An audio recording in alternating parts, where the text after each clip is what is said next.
ये question 2024 set FA के अंदर पूछा गया है 2 नंबर में, जबकि ये क्वेश्चन 5 मार्क्स में पूछा जाना चाहिए था और दूसरे सेट्स में 5 मार्क्स में पूछा गया है। तो इसमें हमें अवकल समीकरण दे रखी है जिसे हमें हल करना है, और इसके अंदर हमारे पास जो ये फॉर्म दे रखी है वो होमोजीनियस समघातीय फॉर्म है। इसमें जो ये पद दे रखा है एक x है, इसकी घात भी 1 दे रखी है, y इसकी घात भी 1 दे रखी है, यहाँ पर भी एक पद है x उसकी घात भी 1 है, यहाँ y उसकी घात भी 1 है। तो हर पद की घात यहाँ पर समान है, ये समघातीय है, यानी कि अवकल समीकरण हमारे सामने दी गई है वो एक समघातीय अवकल समीकरण है। चलिए हम इसका करते हैं सॉल्यूशंस। तो सबसे पहले हम लोग अवकल समीकरण में dy/dx को अलग कर लेते हैं, और उसके बाद हम जो यहाँ पर y/x फॉर्म आती है इसको हम मान लेते हैं। तो यहाँ पर हम लोगों ने मान लिया y/x को हम लोग यहाँ v मान लेते हैं, तो y बराबर हो जाएगा हमारे पास xv। अब इसका डिफरेंशिएट कर देंगे हम लोग, तो ये dy/dx हो जाएगा। यहाँ पर जब डिफरेंशियल करेंगे तो यहाँ पर 2 फंक्शंस हैं, एक x है और एक v है। तो यहाँ पर हमें x का करना है तो 1 मिलेगा, प्लस अब x को छोड़ देंगे, जब हम लोग v का करेंगे तो हमें dv/dx मिलेगा। तो फाइनली हमारे पास dy/dx का मान आया v + x dv/dx। तो जो ये वैल्यू आई है dy/dx की, ये हमें dy/dx की जगह पुट करनी है, और जहाँ जहाँ हमारे पास y आया है वहाँ पर x भी पुट करना है। तो हमारे पास जो अवकल समीकरण हमें मिलेगी यहाँ पर ये पुट कर देंगे, तो x dv/dx हो जाएगा इक्वल, यहाँ पर x है प्लस ये 2y, y की जगह आ जाएगा ये, तो 2xv हो गया, नीचे x है माइनस y, y की जगह आ जाएगा xv। अब यहाँ से हमारे पास आ जाएगा, इस v को हम इधर भेज देंगे तो ये रिज़ल्ट v जाएगा इधर, तो प्लस का है हो जाएगा वो माइनस का, ठीक है। अच्छा, ऊपर से हमारे पास कॉमन आ रहा है x, तो बचेगा 1 प्लस 2 बचा और v बचा, तो 2v। ऐसे नीचे भी हमारे पास x कॉमन आ रहा है, यहाँ बचेगा 1 माइनस और ये बचेगा v। इस तरीके से x से x कैंसिल हो जाएगा। तो फाइनली हमारे सामने जो इक्वेशंस आएगी तो वो एक अच्छी सी फॉर्म हमको दिखाई दे रही है, 1 माइनस का v माइनस का v दिस। अब इसमें क्या करेंगे, हम इसके अपॉन में 1 कंसीडर कर लेंगे और यहाँ पर हम लोग एलसीएम ले लेंगे। तो उसके लिए हम दूसरा शीट ले लेते हैं एक, तो दूसरी शीट हम लोगों ने ले ली है और देखते हैं इसको हम स्टार्ट करते हैं। तो यहाँ पर हमारे सामने आ गया x dv/dx, ठीक है, और इक्वल अगर हम एलसीएम ले लेते हैं तो 1 माइनस का v एलसीएम आ जाएगा, और ऊपर इक्वेशन हम वैल्यू दे रखी थी 1 + 2v माइनस, जब ये एलसीएम लिया जाएगा तो ये नंबर इधर मल्टीप्लिकेशन में जाएंगे, तो इधर है माइनस का v, तो 1 से जब मल्टीप्लाई करेंगे तो माइनस का v बनेगा, जब माइनस v की माइनस v से करेंगे तो प्लस v² आ जाएगा, ठीक है। तो अब आपके सामने आ गया x dv/dx इक्वल, अब इसकी अच्छी सी फॉर्म बन गई है, तो उसको हम लोग आराम से रख लेते हैं, शीट को साइड में कर देते हैं। 1 ये सेम रिज़ल्ट आ जाएगा हमारे पास लेस होकर प्लस का v, यहाँ पर था प्लस का v², 1 माइनस का v, हमारे पास इतना आ चुका है। अब हम लोग dx को भेज देते हैं इधर, तो हमारे पास आ जाएगा x dv और 1 + v + v², और नीचे आ जाएगा 1 माइनस v और इधर आ जाएगा dx। अब ये सेपरेट किया जा सकता है, सेपरेट का मतलब ये है कि dv के साथ सारे v के फंक्शन और dx के साथ x के फंक्शन को किया जा सकता है। तो ये टर्म चला जाएगा इधर, 1 माइनस का v अपॉन में आएगा 1 + v + v² और dv। इधर रिजल्ट आ जाएगा आपके पास dx, और जो x था वो नीचे आ जाएगा, यानी कि 1/x आ जाएगा। इस तरीके की फॉर्म बन गई है आपके पास। तो आपने क्या काम करा, यहाँ से माइनस को कॉमन ले लिया, तो माइनस कॉमन ले लेंगे तो v माइनस के 1 अपॉन आ जाएगा v² प्लस v + 1, ऊपर से माइनस कॉमन लिया है तो नीचे तो कोई फ़र्क नहीं पड़ने वाला, 1/x dx। अब जो है ना माइनस को हम लोग इधर ही भेज देते हैं, तो v माइनस का 1 upon v square plus v plus 1 और ये d v equals to minus का 1/x। अब क्या करना होता है, इस टाइप के समाकलन के अंदर हम लोगों को नीचे का जो भी रिजल्ट है उसका हम अवकलन कर लेते हैं। जब उसका अवकलन करेंगे तो कितना आ जाएगा, वी स्क्वायर करेंगे तो 2v आएगा और प्लस का 1, यानी कि ऊपर अवकलन आप इतना आना चाहिए, ऊपर का जो रिजल्ट है वो इतना आना चाहिए। तो उसके लिए हम लोगों ने देखा हमारे पास v तो है लेकिन 2v नहीं है, तो हम लोग क्या करते हैं 2 से मल्टीप्लिकेशन कर देते हैं पूरी इक्वेशन में। तो यहाँ कितना हो जाएगा 2v हो जाएगा, ये ऊपर आ जाएगा 2 और dv इतना तो ऊपर हो जाएगा, नीचे कोई फ़र्क नहीं पड़ने वाला।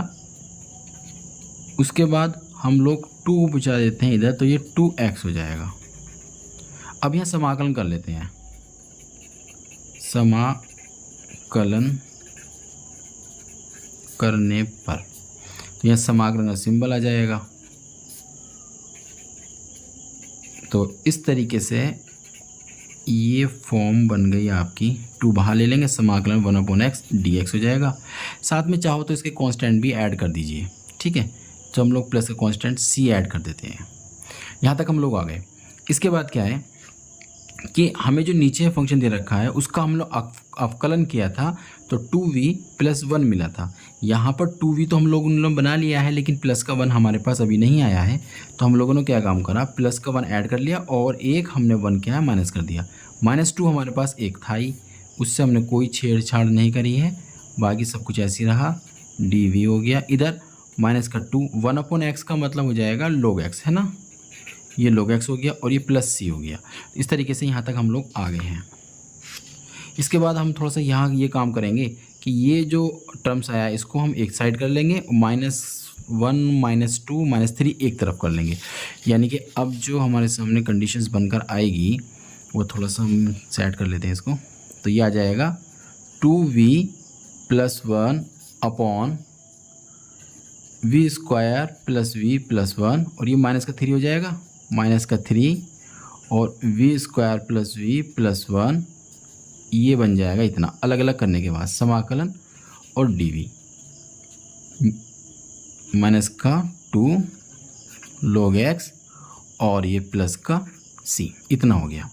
अब थोड़ा सा और इसको हम सॉल्व करते हैं। देखो यहाँ ऐसा भी कर सकते हैं, आप चाहो तो इन सबको अलग अलग कर लीजिए, तो इससे फ़ायदा ये होगा कि आप थोड़ा आसानी से उसको देख पाएंगे, समझ पाएंगे कि किस तरीके से ये हुआ है।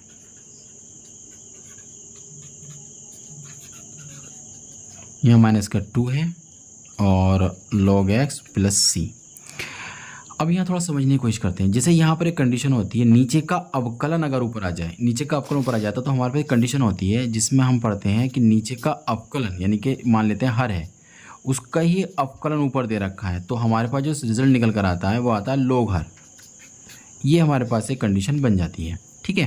तो यहाँ पर सेम केस है, नीचे का अवकलन करेंगे तो 2v प्लस 1 ऊपर रखा है, तो यहाँ पर हो जाएगा log हर।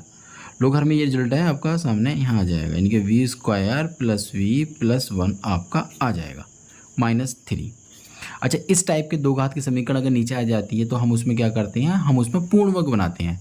तो पूर्ण वर्ग बनाने के लिए हम लोगों को क्या करना होता है, जो भी यहाँ पर v का गुणांक है उसको आधा करना होता है। तो v का गुणांक दे रखा है 1, तो 1 का आधा करेंगे तो 1/2 हो जाएगा। तो 1/2 का हम क्या करेंगे, स्क्वायर करेंगे, जोड़ेंगे उसे फिर घटाएंगे, ठीक है।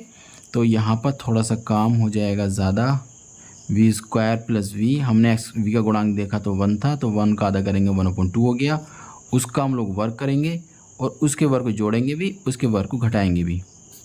ये जो +1 है इससे कोई मतलब नहीं है, ये हमारा अलग रहेगा। इक्वल में जो चलता आ रहा है आपका माइनस का 2 log x और प्लस c, ये ऐसे रहेगा। यहाँ पर थोड़ा सा और काम करना पड़ेगा, v square plus v plus 1, ये आपका हो गया है माइनस का 3। इतना जो रिजल्ट आपके सामने दिखाई दे रहा है एक्चुअली में ये पूर्ण वर्ग बन जाएगा, v प्लस 1/2 का होल स्क्वायर। यहाँ जो आया है ये 1/2 मतलब 1/4 हो जाएगा, ये प्लस का 1 हो गया और dv हो जाएगा। इसके बाद जो इधर चल रहा था आपका वो माइनस का 2 था और log x था और ये प्लस का c, ये ऐसे आपका चलता रहेगा, इसमें कोई इश्यूज़ नहीं है। अब देखते हैं आगे, ये हो गया log v square plus v plus 1, ठीक है, माइनस का 3 समाकलन 1 अपॉन वी प्लस 1/2 का होल स्क्वायर। ये हो जाएगा, एलसीएम लेंगे तो 4 हो जाएगा, प्लस का माइनस का 1 है तो 4 प्लस का है, माइनस का 1 है तो प्लस का 3 बचेगा ना, हाँ प्लस का 3 बचेगा। और इधर चल रहा है माइनस का 2 log x प्लस सी। अब थोड़ा सा और काम करना है इसमें। अभी देखो, अब यहाँ पर हमें एक फॉर्मूला दिखाई देगा, आप बताइए वो फॉर्मूला किसका बनने वाला है। यहाँ जो बनने वाला है फॉर्मूला 1/2 का होल स्क्वायर, और ये हो जाएगा तुम्हारे पास √3 कर लेंगे और 2, इन दोनों को स्क्वायरिंग में लिख लेंगे dx माइनस का 2 log x प्लस सी, इतना हो गया। अब देखिए एक फॉर्मूला हम लोगों ने पढ़ा था, इस तरीके का फॉर्मूला था, वो हमें याद है थोड़ा थोड़ा, 1/x² प्लस a² और dx। तो इसमें पढ़ते थे हम लोग 1/a tan इनवर्स x/a, तो इस टाइप का वो फॉर्मूला पढ़ा जाता था, ठीक है। तो यहाँ पर भी सेम फॉर्म है, ये पूरा हमारा x हो गया, ये हमारा a हो गया है। तो अगर इसको हम लोग tan वाले फॉर्मूले में अप्लाई करें तो देखना कैसे कैसे बनने वाली है फॉर्म हमारे सामने। तो माइनस का 3 हो जाएगा, पहले तो 1/a आएगा, 1/a हमारा ये रहा √3/2, ये हमारा a हो गया। फिर आएगा tan इनवर्स x/a, तो ऊपर ये जो रिजल्ट जितना भी है ये हमारा x कहलाएगा, यानी कि v प्लस 1/2 हमारा पूरा x है, और a कितना है √3/2, ये पूरा हमारा हो जाएगा। और इज इक्वल टू में तो हमारा चल ही रहा था 2 log x और प्लस सी, ये ऐसे रहेगा। यहाँ पर जो 2 है ये चला जाएगा ऊपर, तो यहाँ जो रिजल्ट आपको मिलने वाला है वो मिलेगा इस तरीके का, ये 3 आ जाएगा, नीचे ऊपर 2 भी चला जाएगा, नीचे √3 भी रह जाएगा। अच्छा, tan इनवर्स है, यहाँ पर थोड़ा सा काम कर लेते हैं, एलसीएम ले लेते हैं, तो ये हो जाएगा 2v प्लस 1 और अपॉन में 2, और ये है √3/2, इस 2 से ये वाला 2 कैंसिल हो जाएगा, ठीक है। और बराबर में चली रहा था माइनस का 2 log x प्लस सी, ठीक है, इतना हो गया। अब थोड़ा सा और इसको देखते हैं किस तरीके से बनने वाला है ये, log v² plus v plus 1।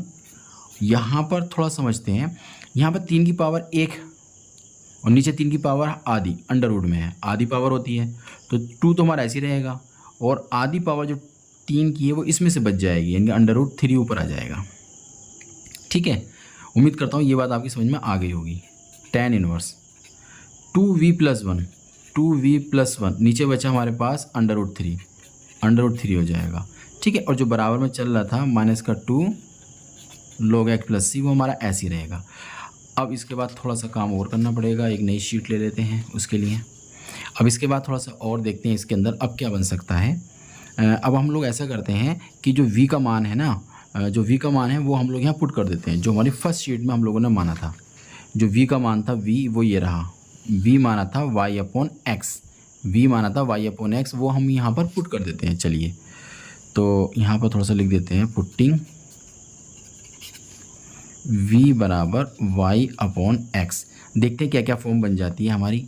सबसे पहले यहाँ तो log है, तो यह आ जाएगा log y/x है, तो यहाँ पर हो जाएगा y का स्क्वायर हो जाएगा और नीचे x का स्क्वायर हो जाएगा, प्लस यहाँ हो जाएगा y/x, ये हो जाएगा प्लस का 1, इतना तो यहाँ आ जाएगा, माइनस 2 √3, यहाँ हो जाएगा tan इनवर्स, यहाँ आ जाएगा 2v की जगह आ जाएगा y/x, तो 2y/x प्लस 1, और नीचे चली रहा था आपका √3, ठीक, इतना तो हमारा हो गया। और बराबर में जो चल रहा है उससे कोई मतलब नहीं है अभी तक हमें, वो हमारा ऐसे ही चलता रहेगा, ठीक है, इतना तो हो गया। अब देखिए यहाँ पर हम लोग क्या करते हैं, इसका एलसीएम ले लेते हैं। तो यहाँ एलसीएम लेने से कितना हो जाएगा, यहाँ एलसीएम लेने से x का स्क्वायर हो जाएगा, यहाँ आ जाएगा y का स्क्वायर, यहाँ हो जाएगा xy, और यहाँ हो जाएगा x स्क्वायर। ऐसा करते हैं हम लोग, जो log में ये दे रखा है ना x वाला टर्म्स, उसको उधर ले आते हैं और tan वाले को ले जाते हैं उधर। तो ये काम भी हैंड टू हैंड कर लेते हैं। तो 2 हो जाएगा log x हो गया, ये tan वाला चला जाएगा इधर, तो 2 √3 हो जाएगा tan इनवर्स। थोड़ा सा यहाँ काम भी और कर लेते हैं, एलसीएम लेंगे तो x यहाँ आ जाएगा, और ये x एलसीएम वाला वो नीचे भी आ जाएगा, यानी कि कहने का मतलब है इस तरीके का, चाहो तो एक बार और लिख देते हैं क्योंकि सवाल तो काफ़ी बड़ा है ये, तभी तो एक दो लाइन और भी आएंगी इसकी। यहाँ तक हम लोग आ गए हैं। इसके बाद ना एक काम करते हैं, लोग एक्स स्क्वायर को पहले लिख लेते हैं, अच्छा लगेगा। वाई स्क्वायर को लिख लेते हैं और प्लस में एक्स वाई और नीचे जो है एक्स स्क्वायर है। हम लोग जानते हैं लोग के आगे जो भी नंबर होता है एक्चुअली में वो क्या होता है, फंक्शंस जो भी होगा यहाँ उसका पावर होती है, उसका स्क्वायर बन जाएगा। यानी कि जो पावर है ये 2x के ऊपर आ जाएगी, यानी कि x का स्क्वायर हो जाएगा 2√3 tan इनवर्स। यहाँ पर जो है ये x वो नीचे आ जाएगा, यानी कि 2 बचेगा, y x बचेगा ऊपर, और नीचे जो x√3 आ जाएगा प्लस c। यहाँ पर क्या होता है, log की एक प्रॉपर्टी होती है log m plus log n। अगर दो फंक्शन log में प्लस में है तो वो दोनों के दोनों फंक्शन आपस में मल्टीप्लाई में आ जाते हैं। तो यहाँ पर भी सेम केस है, log में एक टर्म ये रहा, log में एक टर्म ये रहा, दोनों के बीच में प्लस दे रखा है। इसका मतलब ये वाला जो फंक्शन है इस वाले फंक्शन के साथ मल्टीप्लाई में आ जाएगा।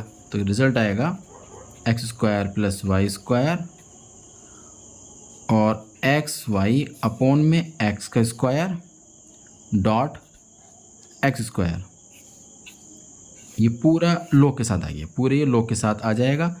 इधर आपका चल ही रहा था 2√3 tan inverse 2y plus x upon में x√3 और प्लस c आपका है ही। ठीक है, इतना हमारा हो जाएगा। ठीक है, अब इसके बाद क्या करना है, इसके बाद ये वाला एक्स स्क्वायर से कट जाएगा। अब कितनी अच्छी सी फॉर्म बन गई है ये। अब नीचे तो कुछ नहीं बचा है, इजिकल टू 2√3 tan इनवर्स। इसमें x को आगे लिख लेते हैं, अच्छा लगेगा, x प्लस 2y अपॉन नीचे x है √3 हो जाएगा और प्लस c। ये आपका सवाल हो गया। उम्मीद करता हूँ कि आपकी समझ में आ गया होगा। अब मिलते हैं हम एक दूसरे नए लेक्चर के साथ।